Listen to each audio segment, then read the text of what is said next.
ओम श्री राधाये नमः। इस साल राधा अष्टमी 11 सितंबर मंगलवार के दिन है। राधा अष्टमी को राधा रानी के जन्म दिवस के रूप में मनाया जाता है। राधा अष्टमी श्री कृष्ण जन्माष्टमी के 14-15 दिनों बाद मनाई जाती है। पौराणिक मान्यता के अनुसार राधा जी कृष्ण की प्रेमिका हैं। ऐसे में श्री कृष्ण के भक्त राधा जी का जन्म दिवस भी उतनी ही श्रद्धा भाव और आस्था के साथ मनाते हैं। राधा अष्टमी के दिन राधा कृष्ण के मंदिरों में राधा कृष्ण के विधि विधान के साथ पूजा की जाती है और भजन गाए जाते हैं।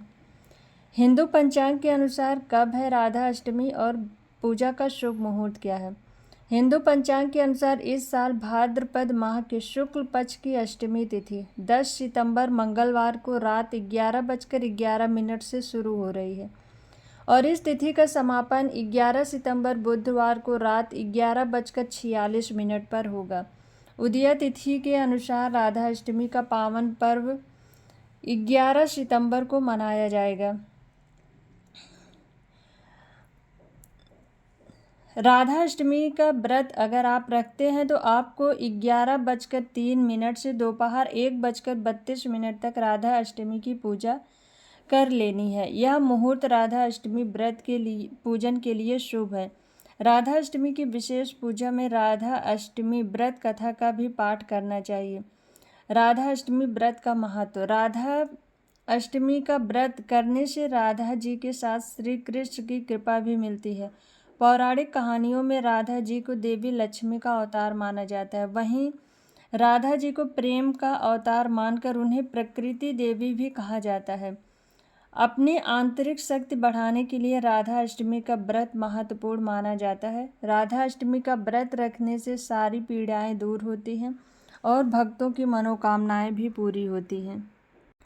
राधा अष्टमी पूजा विधि। इस दिन ब्रह्म मुहूर्त में उठें और स्नान आदि से निवृत्त होकर साफ वस्त्र पहने। इसके बाद सूर्य निकलने पर जल चढ़ाकर व्रत का संकल्प लें। मंदिर की साफ सफाई करें और गंगा जल का छिड़काव करें। लकड़ी की चौकी पर लाल या पीला कपड़ा बिछाकर राधा रानी और भगवान श्री कृष्ण की प्रतिमा को विराजित करें।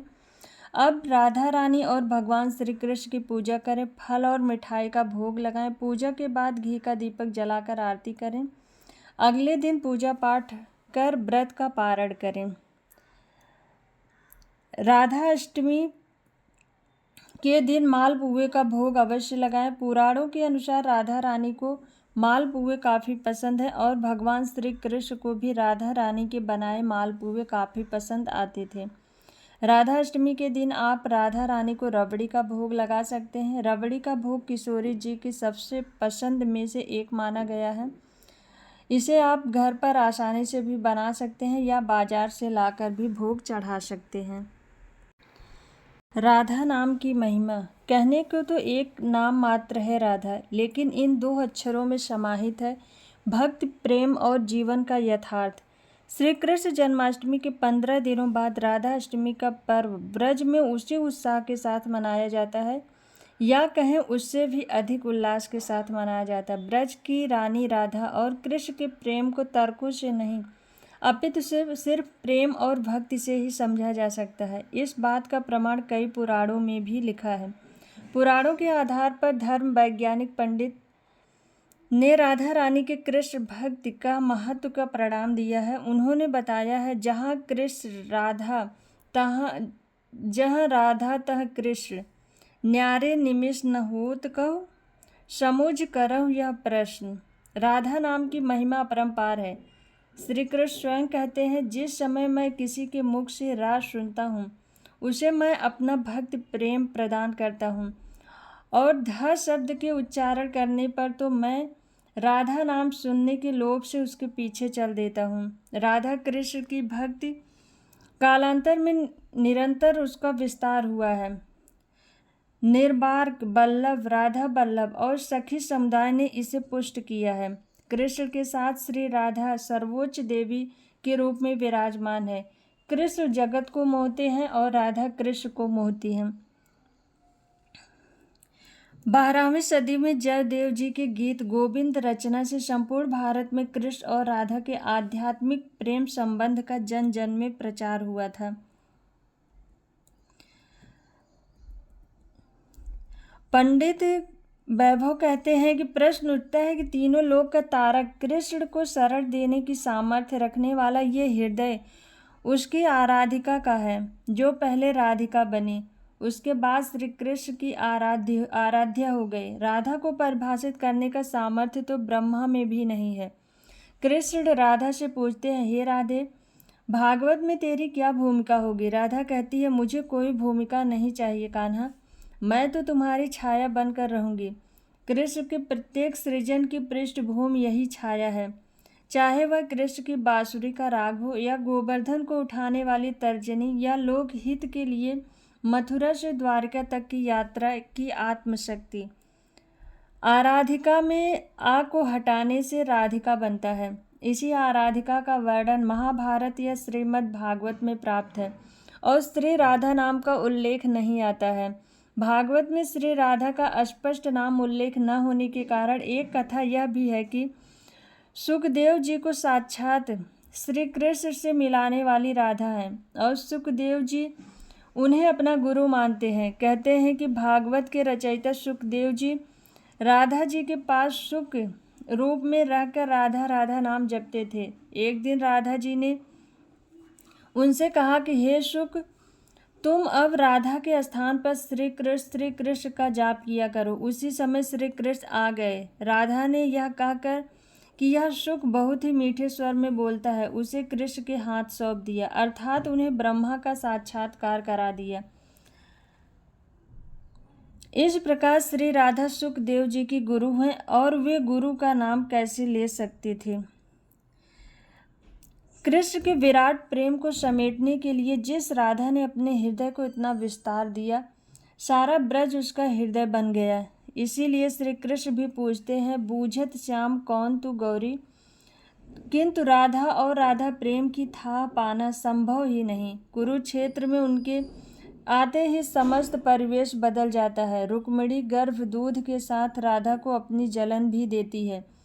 कृष्ण स्मरण कर राधा उसे एक सांस में पी जाती है। रुक्मिणी देखती है कि श्री कृष्ण के पैरों में छाले हैं, मानो गर्म खौलते तेल से जल गए हैं। वे पूछती हैं, ये फफोले कैसे? कृष्ण कहते हैं, हे प्रिय, मैं राधा के हृदय में हूँ।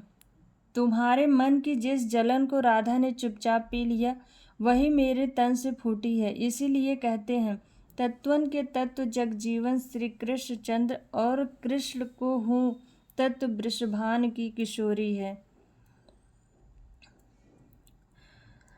राधा द्वापर युग में श्री वृषभान के घर प्रकट होती हैं। कहते हैं, एक बार श्री राधा गोलोक बिहारी से रूठ गई। इसी गोप सुदामा प्रकट हुए।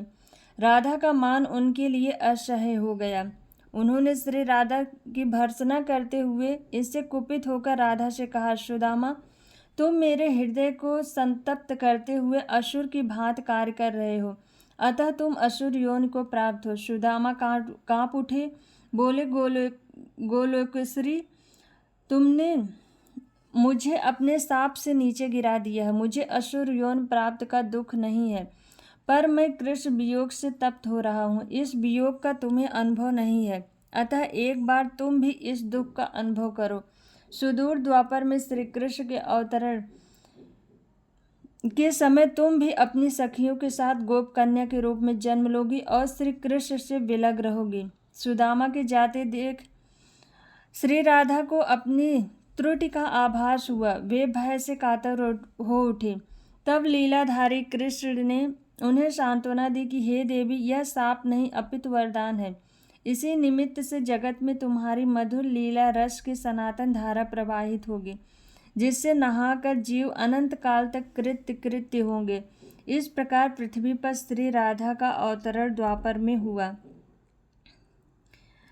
नृगपुत्र राजा सुचंद और पितरों की मानसी कन्या कलावती ने 12 वर्षों तक तप करके श्री ब्रह्मा से राधा को पुत्री के रूप में प्राप्ति का वरदान मांगा। फलस्वरूप द्वापर में वे राजा वृषभान और रानी कीर्तिदा के रूप में जन्मे। दोनों पति पत्नी बने। धीरे धीरे श्री राधा के अवतरण का समय आ गया। संपूर्ण ब्रज में कीर्तिदा के गर्भ धारण का समाचार सुख स्त्रोत बनकर फैलने लगा। सभी उत्कंठा पूर्वक प्रतीक्षा करने लगे। वह मुहूर्त आया। भाद्रपद की शुक्ल अष्टमी चंद्रवासर मध्याह्न के समय आकाश मेघाच्छन्न हो गया। सहसा एक ज्योति प्रसूति गृह में फैल गई। यह इतनी तीव्र ज्योति थी कि सभी के नेत्र बंद हो गए। एक क्षण पश्चात गोपियों ने देखा कि 7 सहस्त्र शरत चंद्रों की कांति के साथ एक नन्ही बालिका कीर्तिदा मैया के समक्ष लेटी हुई है। उसके चारों ओर दिव्य पुष्पों का ढेर है। उसके अवतरण के साथ नदियों की धारा निर्मल हो गई। दिशाएं प्रच्छन्न हो उठी। शीतल मंद पवन अरविंद के सौरभ का विस्तार करते हुए बहने लगी। पद्म पुराण में भी एक कथा मिलती है कि श्री वृषभानु जी यज्ञ भूमि साफ कर रहे थे तो उन्हें भूमि कन्या रूप में श्री राधा प्राप्त हुई। यह भी माना जाता है कि विष्णु के अवतार के साथ अन्य देवताओं ने भी अवतार लिया। बैकुंठ में स्थित लक्ष्मी जी राधा रूप में अवतरित हुई। कथा कुछ भी हो, कारण कुछ भी हो, राधा बिना तो कृष्ण है ही नहीं। राधा का उल्टा होता है धारा। धारा का अर्थ है करंट यानी जीवन शक्ति। भागवत की जीवन शक्ति राधा है। कृष्ण देह है तो श्री राधा आत्मा है। कृष्ण शब्द है तो राधा अर्थ। कृष्ण गीत है तो राधा संगीत। कृष्ण वंशी है तो राधा स्वर। भगवान ने अपनी समस्त संचारी शक्ति राधा में समाहित की हुई है। बोलो श्री राधा बिहारी लाल की जय।